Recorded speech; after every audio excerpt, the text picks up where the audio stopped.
Hello दोस्तों, आप सभी का हमारे YouTube चैनल पर बहुत बहुत स्वागत है। और मुझे बहुत खुशी की बात है कि आप लोग का प्रेम और स्नेह, आप मुझे बहुत प्रेम दिए हैं। मैं आपका बहुत आभारी हूँ इसके लिए। और एक खुशी की बात और है आपके लिए कि हमारे यूपी सरकार के माननीय मुख्यमंत्री आदित्यनाथ योगी जी ने आपके लिए सौगात दिए हैं।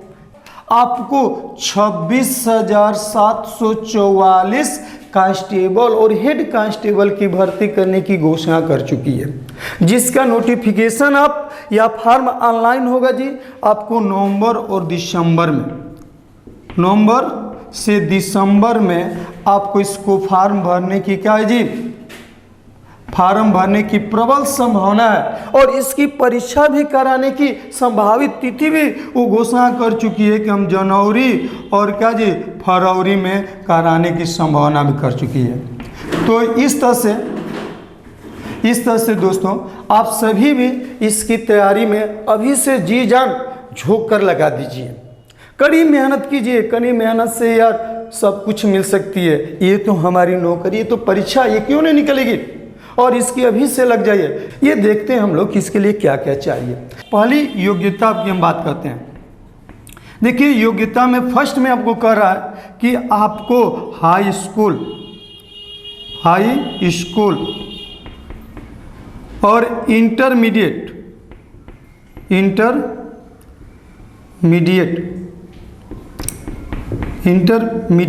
आपको उत्तीर्ण होना चाहिए। हाई स्कूल और इंटरमीडिएट तो उत्तीर्ण होना चाहिए। और आपकी न्यूनतम उम्र, दूसरी पॉइंट होते हैं न्यूनतम उम्र जो होती है, आपको उम्र सीमा जो होना चाहिए आपको 18 से 23 वर्ष की होनी चाहिए। जो न्यूनतम उम्र की बात करते हैं जी आपको 23 वर्ष होना चाहिए। और अधिकतम वर्ष जी न्यूनतम 18 वर्ष और अधिकतम क्या जी 23 वर्ष होना चाहिए आपको लिए। और इसमें जो कुछ वर्ग हैं जिसे हम बोलते हैं ओबीसी, एससी, एसटी, और इसमें कुछ पुरुष हैं कुछ महिलाएं भी हैं। देखो तो हमारी जो बात देते हैं 18 से 23 जो होती है ये पुरुषों के लिए जी। और इसमें जो पुरुष की हम बात करते हैं जी, इसमें पुरुष वर्ग में हमारी जो होती हैं आपको ओबीसी आती है, एससी आती है और एसटी आती है। इनके लिए 5 वर्ष की छूट भी है, 5 वर्ष की छूट है जी। देखो जितने ओबीसी, एससी, एसटी वाले हैं ये सभी लोग अपना कास्ट सर्टिफिकेट, जाति प्रमाण पत्र बनवा लीजिए, उनको 5 वर्ष की छूट भी होगी। और महिलाओं के लिए जी, जो महिलाओं के लिए हमारी उम्र है, महिला वर्ग के लिए हमारी जो उम्र की है यह बोलते हैं 18 वर्ष से 26 वर्ष होती है। और इसमें भी हमारी जो होती है महिला वर्ग में भी, इसमें ओबीसी, एससी और एसटी के लिए भी 5 वर्ष की क्या जी छूट है, 5 वर्ष की छूट है। तो इस तरह से भाई आप लोग छूट की भी 5 वर्ष की छूट पाना चाहते हैं तो आपको अभी से इसका सर्टिफिकेट बना लेना चाहिए। और अभी जाकर बनवा लीजिए, नहीं बनाएंगे तो आपको दीपावली और छठ की छुट्टी हो जाएगी, सभी अधिकारी अपने घर चले जाएंगे और आपको ये कास्ट सर्टिफिकेट, जाति प्रमाण पत्र बनवाने में जी बहुत टाइम लग जाएगा और लास्ट समय आप फार्म नहीं भर पाएंगे। और इसका जो एज मांगा है जी 18 से भाई, इसकी गणना करेगा आपको 1/7/2021 से, अर्थात आपका सर्टिफिकेट 1/7/2021 से बाद का होना चाहिए। और इसमें बात करते हैं लोग जिसे सामान्य वर्ग को केंद्र सरकार ने 10% की आरक्षण दिए, तो वो लोग भी 10% की आरक्षण के तहत भी उनको ईडब्ल्यूएस का सर्टिफिकेट बनाना होगा। और ईडब्ल्यूएस का सर्टिफिकेट बन जाता है तो लोग बोलेंगे बस 10% आरक्षण नहीं चाहिए जी। कुछ लोग सामान्य वर्ग का मांग कर रहा है कि सबको जब आरक्षण में 5% की छूट मिल रही है तो हमें भी तो 5% की छूट मिलनी चाहिए। तो देखिए सरकार चुनाव में है और सरकार का चुनाव आ चुका है, तो सरकार हो सकती है तो सामान्य वर्ग को भी 5 वर्ष की छूट दे सकती है जी। ये संभावना है, संभावना है, संभावना है कि सरकार भी क्या जी 5 वर्ष की छूट दे दे अगर आपके पास EWS की क्या है जी सर्टिफिकेट है तो। इसलिए आपको भी कहा जा रहा है सामान्य वर्ग के स्टूडेंट को भी आज भी अब जा करके EWS का सर्टिफिकेट बना लीजिए अगर आपको छूट चाहिए तो। सरकार की कोई मानसिकता नहीं है, अगर आप नहीं बनाते हैं तो फिर लास्ट में सरकार दे देगी तो आपको EWS बनाने में जी बहुत टाइम लगता है और उस समय आप फॉर्म फिलअप करने से पीछे रह जाएंगे। अब देखते हैं कि इसके लिए बस फार्म भरने से होगा जी, इसके लिए हमारी हाइट क्या चाहिए। हमारी अगर हाइट भी रहेगी तब तो देखिए महिला वर्ग के लिए बोलते हैं जी, महिला वर्ग के लिए इसकी हाइट की हम बात करते हैं तो महिला वर्ग जो इसकी हाइट होनी चाहिए और पुरुष वर्ग की क्या होना चाहिए। तो पुरुष वर्ग का की ऊंचाई जो होनी चाहिए 168 सेमी होनी चाहिए।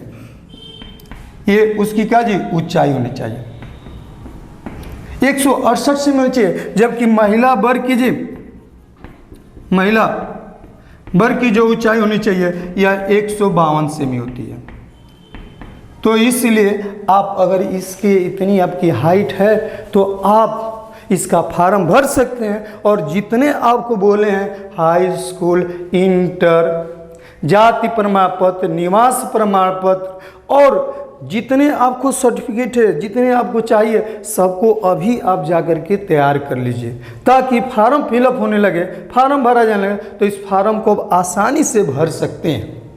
अब हम बात करते हैं कि सर इसके एग्ज़ाम में क्या क्या पूछेगा, एग्ज़ाम कैसे होता है। देखिए इसकी एग्ज़ाम की हम बात करते हैं तो हमारे जो इसकी एग्ज़ाम में परीक्षा में जो होती है, परीक्षा में आपको सरकार तो अब तक ले ऑफलाइन ही पेपर कराई है और आगे भी संभावना है ऑफलाइन ही कराएगी, ऑनलाइन भी कराएगी तो कोई बात नहीं है, सरकार की जैसी इच्छा। लेकिन परीक्षा में जो हमारी 150 क्वेश्चन होते हैं, 150 प्रश्न होते हैं और प्रत्येक प्रश्न जो होता है हमारा 2 अंक का होता है, 2 अंक का होता है और इसमें जी निगेटिव मार्किंग का भी प्रावधान है। क्या जी निगेटिव मार्क। देखो जी निगेटिव मार्क जो देता है जिसको हम बोलते हैं ऋणात्मक अंक। ऋणात्मक अंक इसमें बोलता है 1/2 अंक। कुछ लोग सोचते नहीं 1/2 है सर, 1/2 का मतलब कि 2 का 1/2 माने 1 अंक नहीं है जी। 1/2 अंक का मतलब होता है 0.5 अंक। आपको जी गलत करेंगे जितने क्वेश्चन उसके हिसाब से 0.5 अंक जी कहते हैं काट लिए जाते हैं। और इसकी पूर्णांक की बात करते हैं प्रश्न पत्र की तो इसका पूर्णांक होता है अधिकतम अंक जो होता है यह होता है 300 का, 300 अंक का होता है जी। अब कहेंगे सर इसमें कौन कौन सी सब्जेक्ट आती है। देखो इसकी विषय की बात हम कहते हैं तो विषय जो हमारी होती है इसमें 4 सेक्शन होती है, विषय में 4 होती है। पहला जो विषय होता है और इसकी समय की नहीं बात कीजिए, इसका समय कितने का होता है तो समय भैया ये 2 घंटा या इसको बोलते हैं जी 120 मिनट। ये पेपर हमारा क्या होता है जी 120 मिनट का होता है, 2 घंटे का होता है। विषय की बात करते हैं तो इसमें 4 सेक्शन होते हैं जी। पहला होता है आपको जी गणित होती है, फर्स्ट क्या होती है गणित होती है। दूसरा होता है जी तर्क शक्ति, इसको जी बुद्धि उपलब्धि भी कहते हैं, गणित को मात्रात्मक अभिरुचि भी कहते हैं। दूसरी जो बात होती है उसको बोलते हैं सामान्य ज्ञान। और चौथा जो होता है आपको सामान्य हिंदी होती है, सामान्य हिंदी।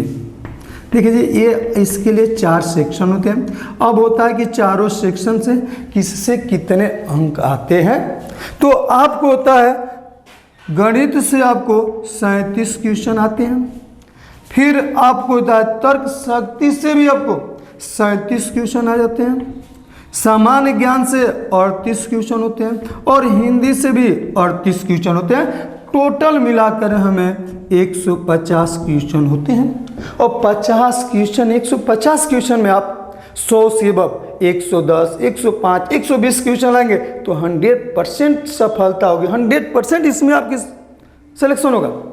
और इसके लिए आपको आज ही से जी जान लगा करके तैयारी में लग जानी चाहिए।